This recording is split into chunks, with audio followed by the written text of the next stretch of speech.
pensando nisso aqui. Aham. E eu fico pensando assim, como você não vem de um contexto familiar cristão, né? Sim. Eu fico pensando como que foi pra você a questão de amizades, né? Você estava ali de maneira... Você falou que estava na igreja, depois da igreja ia pra balada. Sim. Então como que foi depois do batismo ali, essa questão de você... porque a gente sabe que a gente não deve abandonar as pessoas. Sim. Mas automaticamente você não tem como ir na mesma pegada, porque eu gostaria que você falasse também esse contexto seu aí, sobre com os amigos, a família, que gosta de estar ali no churrasco, bebedeira, farra. A gente deve respeitar e amar as pessoas independente de qualquer Com coisa. certeza. Mas como que foi pra você lidar com isso tudo aí, nesse momento? Olha, logo no início foi um pouco difícil, porque como eu não tinha essa maturidade, então eu confrontava. É? E aí eu perdi a pessoa. Porque eu confrontava muito. E a fanática aí, ó, É. querendo ser santa. E aí depois Deus, ele foi me falando muito sobre a essência, né? Pra eu focar mais na essência da pessoa, né? E assim, e Deus foi me revelando. Por exemplo, eu tenho tatuagem, então eu sei chegar perto de uma pessoa tatuada e falar de Jesus. Porque ela se identifica comigo, sabe? Então Deus começou a me falar assim, olha, para de olhar para o externo e olha mais para a essência da pessoa. E aí foi o que eu comecei a fazer. Se eu te aceitei com tatuagem, quem é você pra achar entendeu? que essa pessoa não? E aí eu comecei a parar, tipo assim, a ter mais maturidade de se calar. Porque a sabedoria, ela também é no momento que você tem que se calar, sabe? Senão você se torna tolo, igual o tolo. Né? Isso tá lá em Provérbios, agora eu não lembro qual é isso. Na vida de Cristo, quando o pessoal pedia pra ele fazer milagre, ele não fazia, ele ficava É a quieto. sabedoria do silêncio. Né? Com Pilatos, com os fariseus, os líderes. E aí, em vez de puxar a pessoa para Jesus, eu comecei a focar em conquistar a pessoa. Primeiro ela confiar em mim. E aí, depois ela confiar em mim, eu falar quem tá por trás disso. E aí falava, entendeu? Só que isso foi depois de muita surra.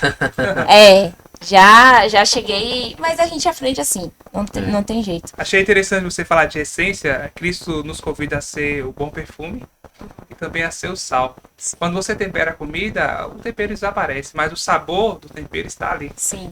O perfume, a mesma coisa. Você não consegue identificar o perfume, mas você sente o perfume. Sim. Então, quando você é um bom representante de Cristo e deixa de confrontar as pessoas, e você vive esse cristianismo e a transformação que Cristo te proporcionou, as pessoas falam assim, peraí, essa japa é diferente hoje, não é a mesma que eu conheci. Sim. Eu quero ser como ela, quero conhecer quem ela conheceu, Sim. que foi o ponto de transformação para a sua vida. Agora, eu tive que me afastar desses amigos, porque eu ainda não estava forte o suficiente para influenciar na vida deles. Então, assim, como eu bebia, por exemplo, então, quando eu saía com eles, eles sempre me ofereciam, sabe? Ah, não, bebe um pouquinho, não tem nada a ver. Pelo menos um copo de vinho e tal. Só que não é sobre um copo de vinho. Se eu tinha problema com isso, como é que eu vou voltar para aquilo que era o meu problema, sabe?